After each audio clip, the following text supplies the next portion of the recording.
ባለፉት 27 ዓመታት በፍርድ ቤት በነፃ የተለቀቁ ሰዎች በየእስር ቤቱ ለወራትና ለዓመታት ቆይተዋል። ከዚህም በላይ ዜጎችን በየእስር ቤቱ በቶርቸር የሚያሰቃዩ መርማሪዎች ያሰቃዩአቸውን እስረኞች ለመዳኘት ዳኛ ሆነው የተሰየሙበት፣ የእስረኞችን ጤንነት ለመጠበቅ የተመደቡ ሐኪሞች በቶርቸር የተሳተፉበት ዘመን ነበር የህወሓት ኢህአዴግ 27 ዓመት።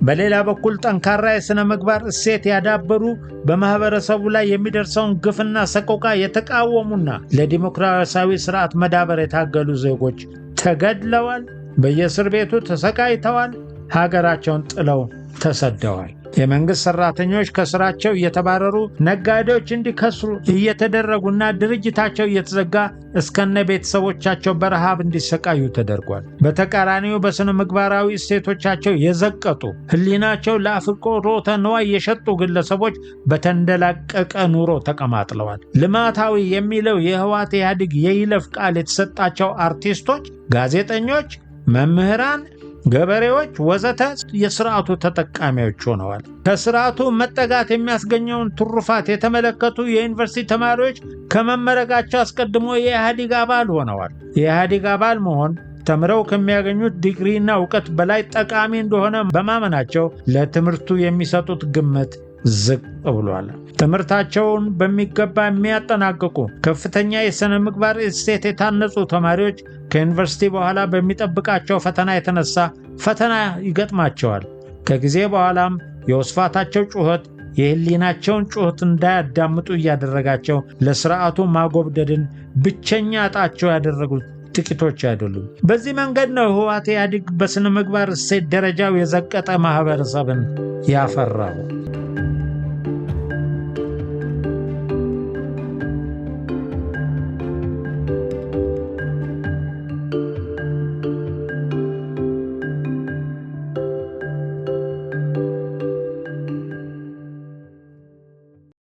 ለምን በሥነ ምግባር ዘቀጥን? ዛሬ የምንገኝበት ማኅበረሰባዊ የሥነ ምግባር ዝቅጠት በረዥም ጊዜ በተለያዩ ምክንያቶች የተነሳ የደረስንበት ነው። ምንም እንኳን ከህወሓት ኢህአዴግ አስቀድሞ የነበሩት መንግስታትም የተወሰነ አስተዋጽኦ ቢኖራቸውም ላለፈው ሩብ ምዕተ ዓመት ሀገሪቷን የመራውን የቀዳማዊ ኢህአዴግ መንግስት ያክል ለሥነ ምግባር እሴቶቻችን ዝቅጠት አስተዋጽኦ ያደረገ የለም። ይህንም በዋናነት በመንግስት አስተዳደር ዘይቤ፣ በሃይማኖት ተቋማት ተጠባቂውን ሚና አለመጫወትና በትምህርት ስርዓቱ መበላሸት የተነሳ የተከሰተ ነው። ቀጥለን እነዚህ ሦስት አካላት ለሥነ ምግባር እሴቶቻችን ዝቅጠት እንደምን አስተዋጽኦ እንዳበረከቱ አጠር አድርገን እንመለከታለን። መንግስት የአሳ ግማቱ ከአናቱ። በኢትዮጵያ ውስጥ ዛሬ ለሚታየው ማህበረሰባዊ የሥነ ምግባር ዝቅጠት የመጀመሪያው ተጠያቂ ሀገሪቱን ላለፉት 27 ዓመታት ያስተዳደረው የህወሓት ኢህአዴግ መንግስት ነው። የዚህ መሰረታዊ ምክንያት በማህበረሰቡ ውስጥ ተግባራዊ የሚደረጉ ፖሊሲዎችን ከመንደፍ ጀምሮ ተግባራዊነቱን እስከ መቆጣጠር ያሉት ተግባራት አስፈጻሚ መንግስት በመሆኑ ነው።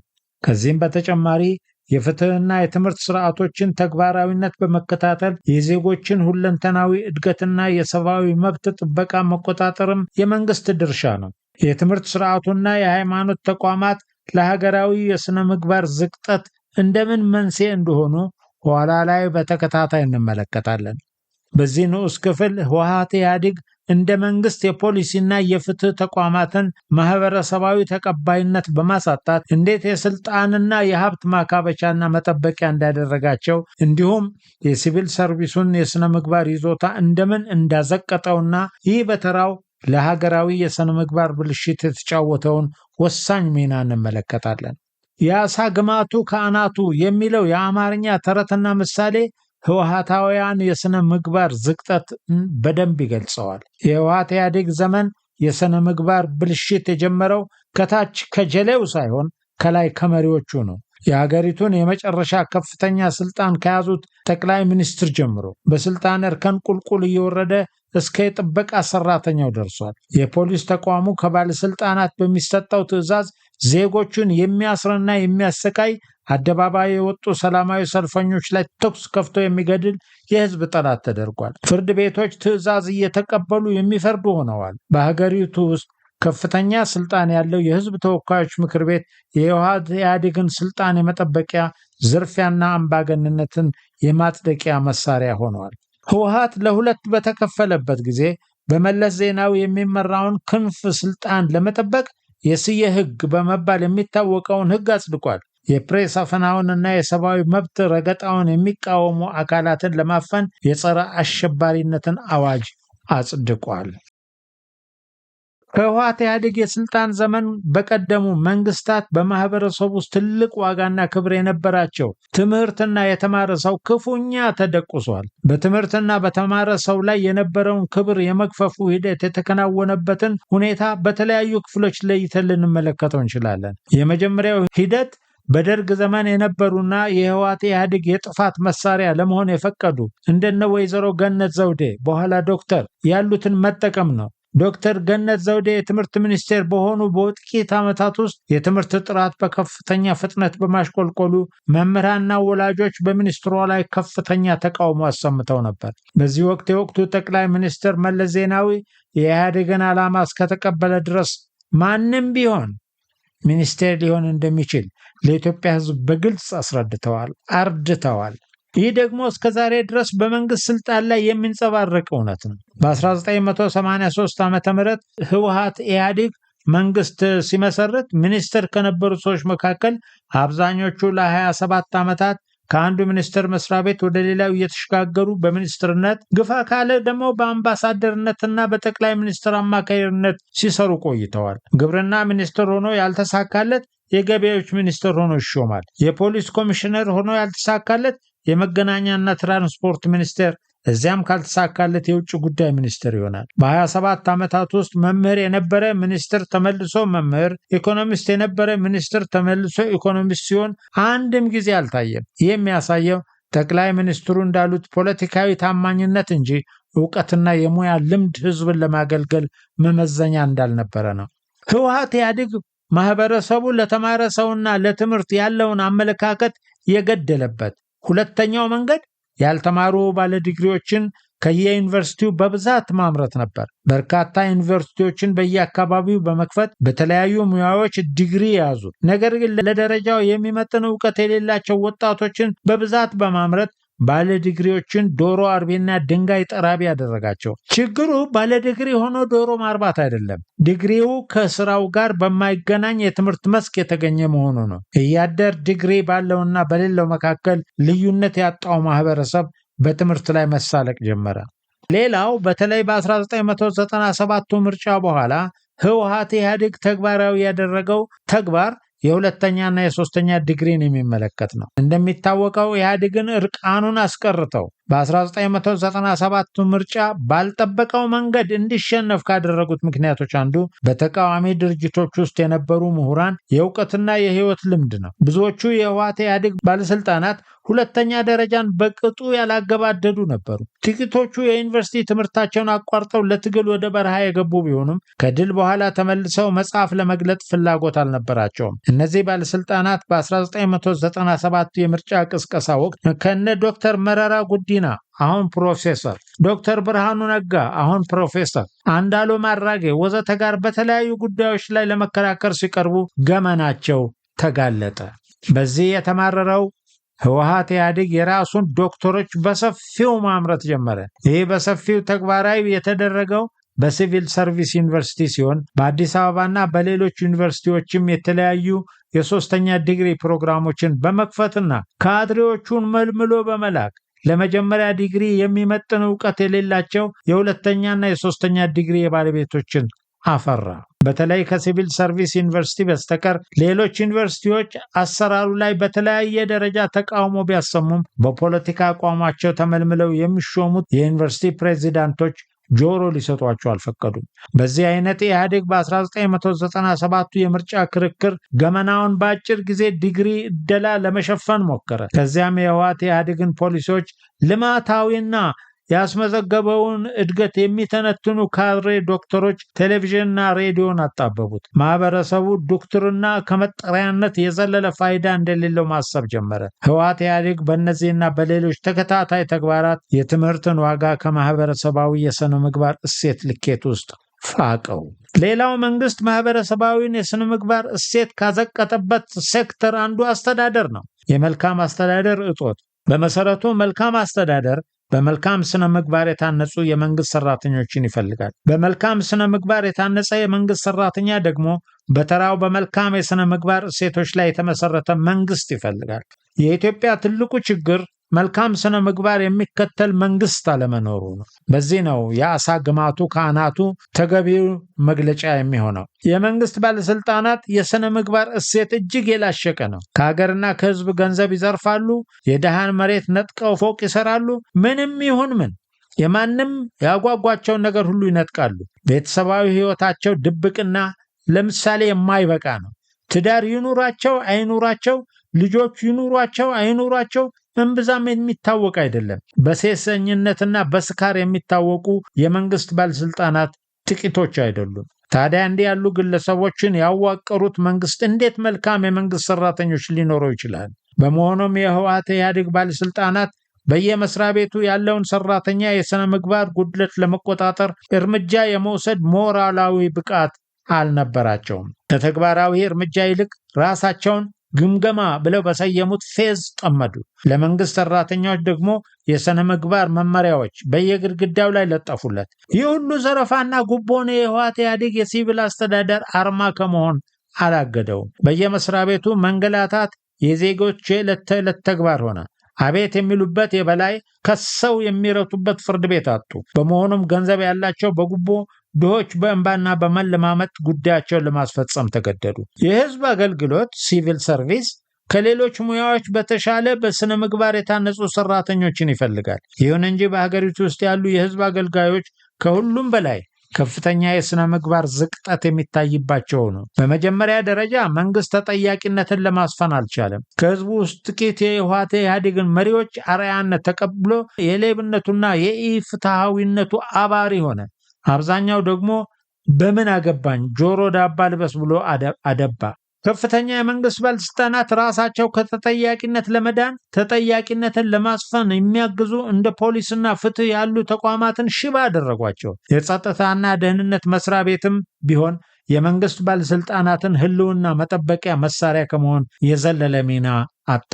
በዚህ የተነሳ በየመስሪያ ቤቱ ያሉ የህዝብ አገልጋዮች ሲቪል ሰርቫንትስ የስልጣንና የኃላፊነት ደረጃቸው የፈቀደውን በእጃቸው የገባውን ዘረፉ። እዚህ ላይ መጤን ያለበት አንድ ነጥብ አለ። ይኸውም መንግስት ተጠያቂነትን ለማስፈን ቢችልም እንኳን የተጠያቂነት መስፈን የሰራተኛውን ስነ ምግባር ሊተካ እንደማይችል ነው። ስነ ምግባር ወደ ህግና ደንብ ዝቅ ማለት የለበትም። ስነ ምግባር የሚገነባው ከህፃንነት ጀምሮ በቤተሰብ በማህበረሰብና በትምህርት ደረጃ በደረጃ ነው። ደረጃ በደረጃ ያልተገነባ ስነ ምግባር በጉልምስና ዘመን በተጠያቂነት መኖር ብቻ ሊመጣ አይችልም። ተጠያቂነት በተለያዩ ምክንያቶች የሚታዩ አፈንጋጭ ስነ ምግባር ጉድለቶችን መግሪያና ማህበረሰቡን መጠበቂያ ነው። የህዝብ አገልጋዮች ሙሉ በሙሉ በሚባል ሁኔታ በዘቀጠ ስነ ምግባር ማህበረሰቡን በሚያንገላቱ ሁኔታ የሚያስፈልገው መሰረታዊ ለውጥ መፍትሄ እንጂ ቅጣት አይደለም። አስቀድሞ የፍትህ ስርዓቱን ሙስና ለመዋጋት እንዲችል አጠንክሮ ማደራጀት፣ የኦዲት አሰራርን ግልጽና ፍትሃዊ ማድረግ፣ የህዝብ አገልጋዮችን በተጨባጭና ተግባራዊ መመዘኛ በጎሳና ከቤተሰብ ግንኙነት በጸዳ መንገድ መልምሎ መቅጠርና የሰራተኞችን የስነ ምግባር ደረጃ በየጊዜው መከታተል ያሻል። ህወሓት ኢህአዴግ ተጠያቂነት፣ ግምገማ፣ ተሐድሶና ጥልቅ ተሐድሶ እያለ የህዝብን ያወጣበትን የስነ ምግባር ማዲያት ለማበስ ከመሞከር በዘለለ አንድም ተጨባጭ ለውጥ ያመጣ ተግባር ለማከናወን አልቻለም። በመስኩ የተጻፉ ድርሳናት እንደሚገልጹት የአንድ ሀገር የሙስና ደረጃ መጠናትና መለየት አለበት። ምክንያቱም የሙስናው ደረጃ የመንግስት አስተዳደር መዋቅር ያለውን ማህበረሰባዊ ተቀባይነት ያሳያል። የሙስና ደረጃ የፍትህ ስርዓቱን የአፈጻጸም ደረጃም ያሳያል። ሀገሪቱ ለእድገት ያላትን ግብዓት ወይም ፖቴንሻል እና ተስፋም ያሳያል። ሙስና በከፍተኛ ደረጃ ላይ በደረሰበት ማህበረሰብ ውስጥ ጠንካራ የፍትህ ስርዓት ሊኖር አይችልም። የፍርድ ቤቶችን ውሳኔ ሊያስፈጽም የሚችል የፖሊስ ተቋምም አይኖርም። ባለፉት 27 ዓመታት በፍርድ ቤት በነፃ የተለቀቁ ሰዎች በየእስር ቤቱ ለወራትና ለዓመታት ቆይተዋል። ከዚህም በላይ ዜጎችን በየእስር ቤቱ በቶርቸር የሚያሰቃዩ መርማሪዎች ያሰቃዩአቸውን እስረኞች ለመዳኘት ዳኛ ሆነው የተሰየሙበት፣ የእስረኞችን ጤንነት ለመጠበቅ የተመደቡ ሐኪሞች በቶርቸር የተሳተፉበት ዘመን ነበር የህወሓት ኢህአዴግ 27 ዓመት። በሌላ በኩል ጠንካራ የሥነ ምግባር እሴት ያዳበሩ በማህበረሰቡ ላይ የሚደርሰውን ግፍና ሰቆቃ የተቃወሙና ለዲሞክራሲያዊ ስርዓት መዳበር የታገሉ ዜጎች ተገድለዋል፣ በየእስር ቤቱ ተሰቃይተዋል፣ ሀገራቸውን ጥለው ተሰደዋል። የመንግስት ሰራተኞች ከስራቸው እየተባረሩ፣ ነጋዴዎች እንዲከስሩ እየተደረጉና ድርጅታቸው እየተዘጋ እስከነ ቤተሰቦቻቸው በረሃብ እንዲሰቃዩ ተደርጓል። በተቃራኒው በስነ ምግባራዊ እሴቶቻቸው የዘቀጡ ህሊናቸው ለአፍቅሮተ ንዋይ የሸጡ ግለሰቦች በተንደላቀቀ ኑሮ ተቀማጥለዋል። ልማታዊ የሚለው የህወሓት ኢህአዴግ የይለፍ ቃል የተሰጣቸው አርቲስቶች፣ ጋዜጠኞች፣ መምህራን፣ ገበሬዎች ወዘተ የስርዓቱ ተጠቃሚዎች ሆነዋል። ከስርዓቱ መጠጋት የሚያስገኘውን ትሩፋት የተመለከቱ የዩኒቨርሲቲ ተማሪዎች ከመመረቃቸው አስቀድሞ የኢህአዴግ አባል ሆነዋል። የኢህአዴግ አባል መሆን ተምረው ከሚያገኙት ዲግሪና እውቀት በላይ ጠቃሚ እንደሆነ በማመናቸው ለትምህርቱ የሚሰጡት ግምት ዝቅ ብሏል። ትምህርታቸውን በሚገባ የሚያጠናቅቁ ከፍተኛ የሥነ ምግባር እሴት የታነጹ ተማሪዎች ከዩኒቨርሲቲ በኋላ በሚጠብቃቸው ፈተና የተነሳ ፈተና ይገጥማቸዋል።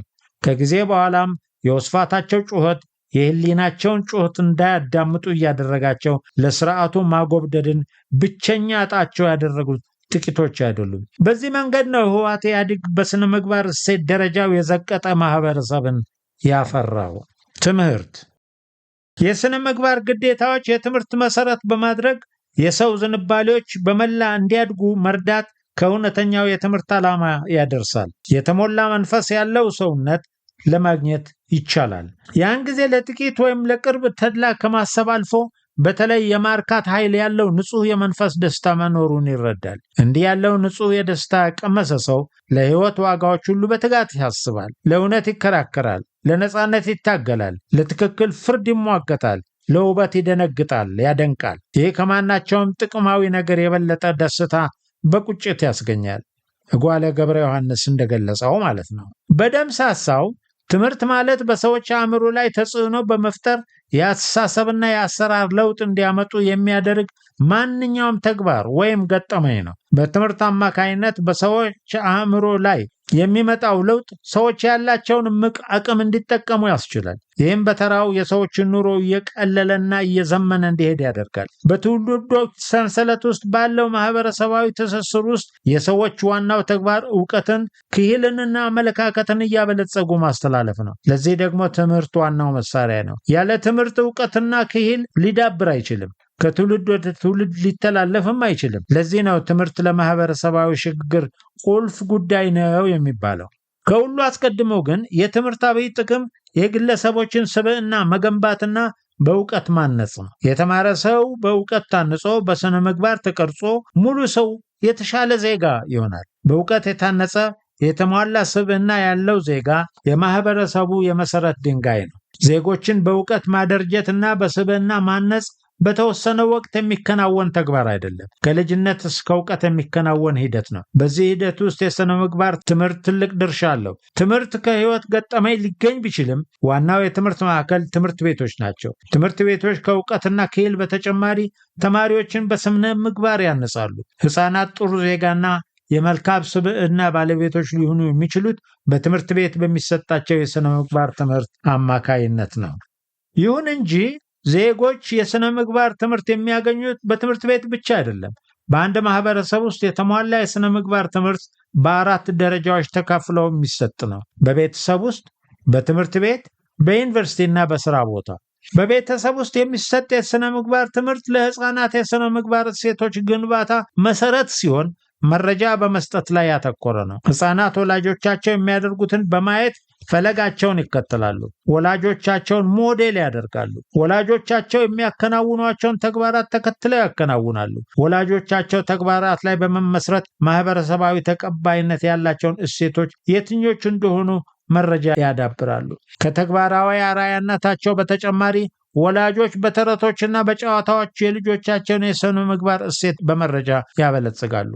በትምህርት ቤቶች የሚሰጠው የሥነ ምግባር ትምህርት ልጆች ተቀባይነት ያለውን ትክክለኛ የሥነ ምግባር እሴት ከተሳሳተውና ተቀባይነት ከሌለው የሥነ ምግባር እሴት የሚለዩበት ነው። በትምህርት ቤት የሚሰጠው የሥነ ምግባር ትምህርት ቀጥተኛ የሥነ ምግባር እሴቶች ወይም የባህሪ ትምህርት ነው። አብዛኛውን ጊዜ በአብዛኛዎቹ ሀገራት ስርዓተ ትምህርት ውስጥ የሥነ ምግባር ትምህርት ከሃይማኖት ጋር ተያይዞ የሚቀረጸውም ለዚሁ ነው። በትምህርት ቤት ሕፃናት ትክክልና ስህተት ወይም ተቀባይነት ያለውንና የሌለውን የሥነ ምግባር እሴት እንዲለዩ የሚማሩት ከነ ምክንያቱ ነው። ተቀባይነት ያለው ሥነ ምግባራዊ እሴት የተመሰረተበትን ጠንካራ ምክንያታዊነት በመፈተሽ የቅቡል ሥነ ምግባራዊ እሴቶችን ተጠያቃዊ ዳራ ይመረምራሉ። በዚህ የመጠየቅና የማገናዘብ አቅማቸውን በማጎልበት ሥነ ምግባራዊ ውሳኔዎችን የመስጠት ደረጃቸውን ያጎለብታል። በትምህርት ቤት የሚሰጠው የሥነ ምግባር ትምህርት ልጆች ታማኝ፣ ኃላፊነት የሚሰማቸውና የማያዳሉ እንዲሆኑ ያግዛል። ከላይ እንደጠቀስነው አብዛኛውን ጊዜ በትምህርት ስርዓት ውስጥ የሥነ ምግባር ትምህርትን ከሃይማኖት መመሪያዎች ጋር በማያያዝ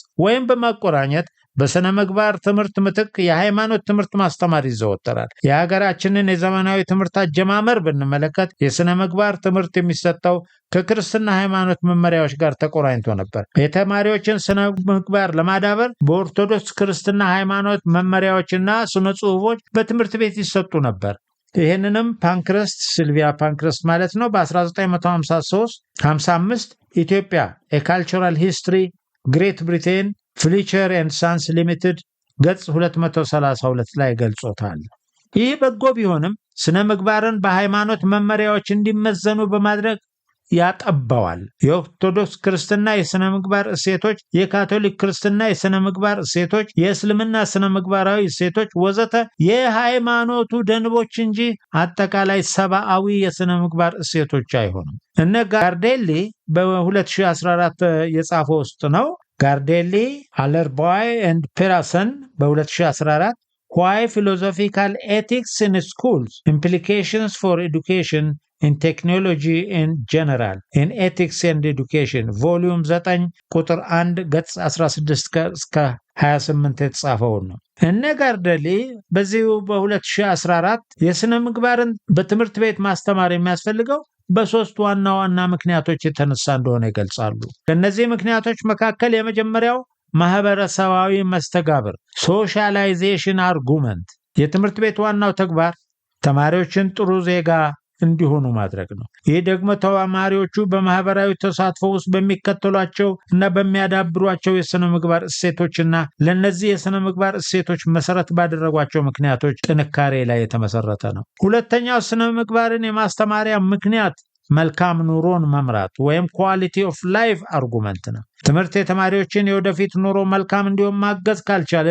ግቡን ስቷል። ሕይወት መልካም የሚሆነው ተቀባይነት ባለው የሥነ ምግባር እሴቶች ላይ ሲመሰረት ነው። ያልተንሻፈፈ ምክንያታዊ መሰረት ላይ ተመርኩዘን ከሕዝብና ከሀገር ላይ በተሰረቀ ገንዘብ በተገዛ አልጋ ላይ አካልን እንጂ ሕሊናን የሚያሳርፍ እንቅልፍ ልናገኝ አንችልም። መብትን አስከብሮና ግዴታን አውቆ ማህበረሰባዊ ኃላፊነትን እየተወጡ መልካም ሕይወት ለመምራት ወሳኙ ሥነ ምግባራዊ እሴቶች የተገነቡበት ምክንያታዊ መሰረት ነው። ያ ደግሞ በትምህርት ይገኛል፣ በትምህርትም ይዳብራል። ሥነ ምግባርን በትምህርት ቤት የምናስተምርበት ሶስተኛው ምክንያት የተማሪዎች የሥነ ምግባር ይዞታ ከትምህርት ውጤታቸው ጋር ዝምድና ስላለው ነው። ለአጠቃላይ ማህበራዊ ግንኙነታቸው መልካም ሥነ ምግባርን መሰረት ያደረጉ ተማሪዎች በትምህርታቸው ጥሩ ውጤት ያስመዘግባሉ።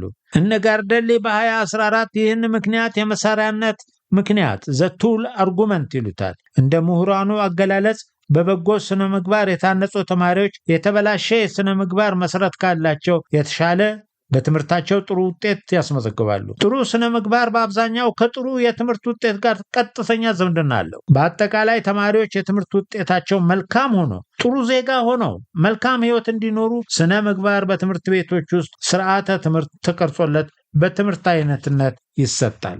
በዩኒቨርሲቲ የሚሰጠው የሥነ ምግባር ትምህርት በተመረጡ መስኮች ብቻ የሚሰጥ ሙያዊ ሥነ ምግባር ወይም ፕሮፌሽናል ኤቲክስ ነው። ከሙያ አንጻር የተዘጋጀና ተማሪዎች ሙያተኛ ሆነው ሲሰሩ ምን ማድረግ እንዳለባቸውና ምን ደግሞ በሙያው የሥነ ምግባር ደንብ ተቀባይነት እንደሌለው ለይተው እንዲያውቁ የሚማሩበት ነው። እንዲህ አይነቱ የሥነ ምግባር ትምህርት በተለይ በሕግና በሕክምና ሙያ ለመሰማራት የተቀረጹ የዩኒቨርሲቲ የትምህርት ፕሮግራሞች አካል ነው። ትምህርቱ ሙያተኞች በሙያው የተፈቀደውንና ያልተፈቀደውን የሥነ ምግባር ደንብ ከመለየት ባሻገር በእነዚህ የሥነ ምግባር ደንቦች ላይ ተመርኩዘው ግላዊ የሞራል አቋማቸውን በምክንያት እንዲመረምሩ ያደርጋል። በአራተኛነት የሥነ ምግባር ትምህርት የሚሰጠው ሰዎች በሚሰሩባቸው መስሪያ ቤቶችና የቢዝነስ ተቋማት ውስጥ ነው። በእነዚህ ቦታዎች ሰዎች ሙያዊ የሥነ ምግባር ኮዶችን ይማራሉ። ከላይ እንደጠቀስነው እንደ ሕክምና እና ሕግ ከመሳሰሉት ሙያዎች በስተቀር በዩኒቨርሲቲ የሙያ ሥነ ምግባር ትምህርት የሚሰጥበት አጋጣሚ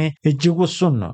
በመሆኑም ሰዎች በስራ ላይ ሲሰማሩ ሙያው የሚጠይቀውን የሥነ ምግባር ደንብ በተቋማቸው ውስጥ እንዲማሩት ወይም እንዲያውቁት ይደረጋል። በአጠቃላይ በየትኛውም ደረጃ ሥነ ምግባርን የማስተማር መጨረሻው ግብ ዜጎች ነፃ ፈቃዳቸው ላይ ተመስርተው የዕለት ተዕለት ተግባራቸውን የተመለከቱ ሥነ ምግባራዊ ውሳኔዎችን እንዲሰጡ ማስቻል ነው። ይህ ደግሞ ዩኒቨርሲቲዎቻችን በማስፋፋትና ዜጎችን ዕውቀትና ክህሎትን በማስተማርና በዲግሪ በማስመረቅ ብቻ የሚደረስበት አይደለም። ዜጎችን ማስተማር ለዕውቀት ካልሆነ በስተቀረ ለሥነ ምግባር በጎነት ዋስትና አይሆንም። አርስቶትል እንደሚለው ልቦናን ትቶ ህሊናን ወይም አንጎልን ብቻ ማስተማር ትምህርት አይደለም። ኤዱኬሽን ዘ ማይንድ ዊዛውት ኤዱኬቲንግ ዘ ሀርት ኢዝ ኖ ኤዱኬሽን አት ኦል ይላል።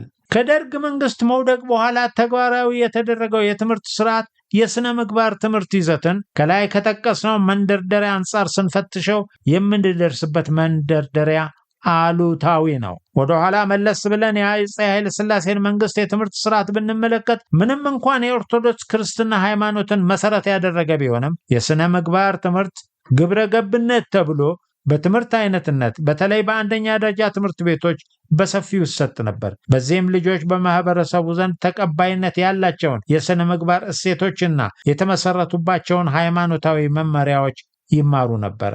በወታደራዊ የደርግ መንግስት ሶሻሊስታዊ የትምህርት ስርዓት ውስጥ ትልቅ ትኩረት የተደረገው ዜጎች በተሟላ የሥነ ምግባራዊ እሴቶች መገንባት ሳይሆን ለሶሻሊስታዊ የማርክሲዝም ሌኒኒዝም ርዕዮተ ዓለም መቅረጽ ነበር። በመሆኑም የተሟላ ሰብዕና ያለው ማርክሲስት ሌኒኒስት ዜጋ ለመግለጽ የሚያግዘው ይዘቶች በትምህርት አይነቱ ውስጥ እንዲሰገሰጉ ተደርጓል። በዚህም ከአማርኛ ቋንቋ እኩል ሰለባ የሆነ የለም። በንጉሱ ዘመን እጅግ ሳቢና ማራኪ በሆኑ የማስተማሪያና አጋዥ የንባብ መጽሐፍ ተደግፎ ይሰጥ የነበረው የአማርኛ ቋንቋ ትምህርት እንኳን ልጆችን አዋቂዎችን ከንባብ የሚገፈትሩ እንጨት የሚሉ ፕሮፓጋንዳዎችና አሰልቺ ምንባቦች ታጭቀውባቸዋል። ሳይንሳዊ ሶሻሊዝም፣ የመደብ አሰራር፣ ቀርቀሃ እንደ ቧንቧ ወዘተ የሚሉትን መጥቀስ ይቻላል። እነዚህ ምንባቦች የተማሪዎችን የንባብ መቀስቀስ ድምጥማጡን አጠፉት። በንጉሱ ዘመን ለማ በትምህርት ቤት፣ ለማና ዘመዶቹ፣ ለማ በገበያ ወዘተ የሚሉ ተከታታይ መጻሕፍት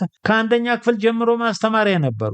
ከዚህም በላይ የእንስሳት አገልግሎት፣ የከበደ ሚካኤል ታሪክና ምሳሌዎች፣ ተረቶቻችን፣ ታላላቅ ሰዎች፣ አረንጓዴው ጓደኛዬ ወዘተ የመሳሰሉ አባሪ የንባብ መጻሕፍት ነበሩ። እነዚህ መጻሕፍት የሕፃናትን የንባብ ፍላጎት በመቀስቀስና በማዳበር ወደር አልነበራቸውም። እንዲሁም ይዘቶቹ የማህበረሰቡን የሥነ ምግባር እሴት መሰረት አድርገው በጎቹን እያከበሩ መጥፎቹን እያነወሩ በየደረጃው ከሚገኙ ተማሪዎች ዕድሜና ስነ ልቦና ጋር ተገናዝበው የተዘጋጁ በመሆናቸው ጥቅሞቻቸው መንታ ነበረ።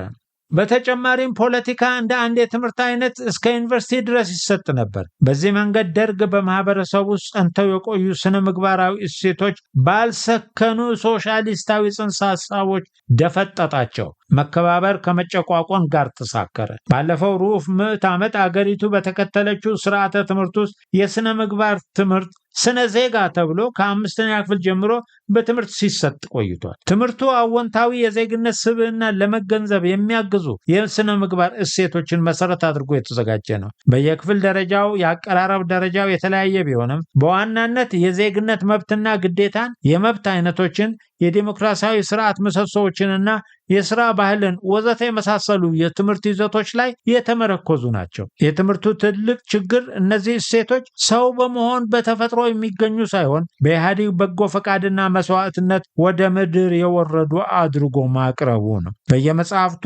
በየጉዳዩ ላይ የተሰጠው የማብራሪያው ለኢህአዴግ ምስጋና ይግባውና ታንክስ ቱ ኢፒአርዲኤፍ በሚል ርካሽ ፕሮፓጋንዳ የታጀበ ነበር። አቀራረቡ ከዘመነ ደርግ የፖለቲካ ትምህርት ባልተለየ እንዲያውም በበዛ ፕሮፓጋንዳዊ ነው። ከሁሉም በላይ ደግሞ ተማሪዎች ከማህበረሰቡ ውስጥ የሆነ ያለውና የኢህአዴግ መንግስት ያሰፈነውን ስርዓት ጠንቅቀው የሚያውቁ በመሆናቸው ትምህርቱን በሹፈት ነበር የሚከታተሉት። እዚህ ላይ በምርጫ 97 ወቅት በአንድ የግል ትምህርት ቤት ውስጥ የ7ኛ ክፍል ተማሪዎችን ስነ ዜጋ ያስተምር የነበረ መምህር የገጠመውን መጥቀሱ ሁኔታውን ገልጦ ያሳያል። በ1998 መስከረም መምህሩ ስነ ዜጋ ሲያስተምር በምርጫው ውጤት መጭበርበር የተነሳ የተፈጠረውን ህዝባዊ አመጽ ለማፈን ኢህአዴግ በየከተማው ፌዴራል ፖሊሶችን አስተማርቶ ነበር። ይህ መምህር የሚያስተምርበት ትምህርት ቤትም በፌዴራሎች ተከቧል። ታዲያ ያን ቀን ስለ ዲሞክራሲ ምሰሶዎች ወይም ፒላሮች አንድ በአንድ እየዘረዘረ ሲያስተምር የተማሪዎችን አይን እየሸሸ ነበር። ትምህርቱን ወደ ማገባደዱ ሲደርስ አይኑን መቆጣጠር ተስኖት መስኮቱ ጥግ ፊት ላይ ከተቀመጠች ተማሪ ጋር አይን ለአይን ተገጣጠሙ። በእርሳሷ ላጲስ ጥርሷን እየተመተመች አተኩራ ታየዋለች። የምታዳመጥ አትመስልም፣ የምታይ አትመስልም። ልቦናዬ ውስጥ የሆነ መሳሪያ ተክላ ውስጤን የምትፈትሸው መሰለኝ፣ ተተራመስኩ ይላል። በመሆኑም የኢህአዴግ የስነ ዜጋ ትምህርት መንግስት ካሰፈነው የአስተዳደር ስርዓት ጋር እየተቃረነ የስላቅ ድርጎ ከመሆን አልፎ ብቁ ዜጎችን ለመቅረጽ አንዳች አስተዋጽኦ አላደረገም። እንዲያውም የዘመነ ደርግ የፖለቲካ ትምህርት ሀገራቸውን የሚወዱ ለህዝባቸው ባለውለታ የሆኑ ዜጎችን አፍርቷል። የዘመነ ደርግ ባለስልጣናት ለሀገራቸው የነበራቸው ክብርና ትልቅ ፍቅር ጥያቄ ውስጥ የሚገባ ያለመነበሩም ለዚህ ምስክር ነው። የትምህርት ዋናው ዓላማ በእውቀት የበለጸጉና ለመማር ለምርምር የተጉ ፊደላውያን አካዴሚሽንስ መፍጠር ብቻ አይደለም። ከዚህ ጋር ማህበረሰባዊ ፋይዳ ያለው ዜጋ መፍጠር መቻል አለበት። እየሰማሽ ነው አልኳት ሳላስበው ልጅቱን። አዎ፣ ከንፈሯን ግራና ቀኝ በሸርዳዳ አላቃ መለሰችልኝ። ገብቶሻል? ጥያቄ ያለኝ ቲቸር አለችኝ። እሺ አልኳት። ከአትኩሮቷ በመገላገሌ ደስ ብሎኝ ወደ ግራዋ ዞራ መስኮት ወደ ውጭ ተመለከተች። በሽቦ ከታጠረው የትምህርት ቤቱ አጥር ጀርባ ሁለት ሆነው ጎዳናው ላይ ፈንጠር ብለው የቆሙትን ክላሽ የወደሩ ፖሊሶች እያመለከተች፣ እነዚያ ፌዴራሎች የዲሞክራሲ ፒላሮች ናቸው አለችኝ። ተማሪው በሙሉ ሳቀ። እሷ ከንፈሮቿን አሁንም እንደ ቅድሙ ለሽርደዳ አላቀቀች። በመምህርነቴ እንደዛ ቀን ተሸማቅቄ አላቅም ይለናል መምህሩ። የትምህርት ዋናው ዓላማ በእውቀት የበለጸጉና ለምርምር የተጉ ፊደላውያን ወይም አካዴሚሽንስ መፍጠር ብቻ አይደለም። ከዚህ ጋር ማህበረሰባዊ ፋይዳ ያለው ዜጋ መፍጠር መቻል አለበት። የጥሩ ዜጋ መገለጫ ግላዊ እውቀትና ችሎታ ሳይሆን በማህበረሰባዊ መስተጋብር ውስጥ የሚያበረክተው በጎ ነገር ነው። ጥሩ ዜጋ ማፍራት ማለት በቋንቋ በሂሳብና በሳይንስ ትምህርት ውጤታቸው 100% የሚያስመዘግቡና ዩኒቨርሲቲ የሚገቡ ወጣቶችን ማፍራት ማለትም አይደለም። ጥሩ ዜግነት መብትን ጠንቅቆ ከማወቅና ማህበረሰባዊ አስተዋጽኦን የሚያስጠብቁ ግዴታዎችን ጠንቅቆ ከማወቅና ከመተግበር ይጀምራል። ግዴታውን በፍላጎትና በራስ በጎ ፈቃድ የማይወጣ ግለሰብ ለሚኖርበት ማህበረሰብና ለሀገሩ ሁለንተናዊ እድገት አስተዋጽኦ ሊያበረክት አይችልም። የሂሳብ ችሎታውን የተሰማራበትን የንግድ ስራ ዓመታዊ ኦዲት ለማሳከርና ለማህበረሰባዊ እድገት መክፈል የነበረበትን ታክስና ግብር ለማጭበርበር የሚጠቀም ባለ ዲግሪ ተምሯል ሊባል አይችልም። እዚህ ላይ አንድ አሜሪካዊ የሁለተኛ ደረጃ ርዕሰ መምህር በየዓመቱ የትምህርት መጀመሪያ ቀን በትምህርት ቤቱ ለሚያስተምሩ መምህራን የሚያድለውን ደብዳቤ መጥቀሱ የሥነ ምግባር ትምህርት ምን ያክል ትልቅ ቦታ ሊሰጠው እንደሚገባ ያስገነዝባል። የደብዳቤው ትርጉም እንዲህ ይላል። እኔ ከናዚ የማጎሪያ ካምፖች ካመለጡ ሰዎች አንዱ ነኝ። አንድም ሰው በፍጹም አይቷቸው የማያውቃቸው ተግባራት ሲፈጸሙ ተመልክቻለሁ። እጅግ በተማሩ ኢንጂነሮች የተሰሩ የሰው ማቃጠያ ምድጃዎችን ተመልክቻለሁ። በሚገባ በሰለጠኑ ዶክተሮች ህፃናት ሲመረዙም ተመልክቻለሁ። ጨቅላ ህፃናት ልምድ ባላቸው ነርሶች ሲገደሉ ተመልክቻለሁ። ሁለተኛ ደረጃን ያጠናቀቁ ሰዎች ሴቶችንና ህፃናትን እየተኮሱ ሲገድሉ ተመልክቻለሁ። በዚህ የተነሳ ነው ትምህርቱን የማላምነው። እናንተንም እጠይቃችሁ ተማሪዎቻችሁን የተሻሉ ስልጡንና ሰብአዊነትን የተላበሱ ዜጎች እንዲሆኑ እርዷቸው። ድካማችሁና ትጋታችሁ የተማሩና የሰለጠኑ ጭራቆችን እንዳያፈራ ተጠንቀቁ። ማንበብ፣ መጻፍና የሂሳብ ቀመር ጠቃሚ የሚሆኑት ህፃናትን የተሻለ ሰብአዊ ፍጡር በማድረግ ከረዱ ብቻ ነው። አይዲን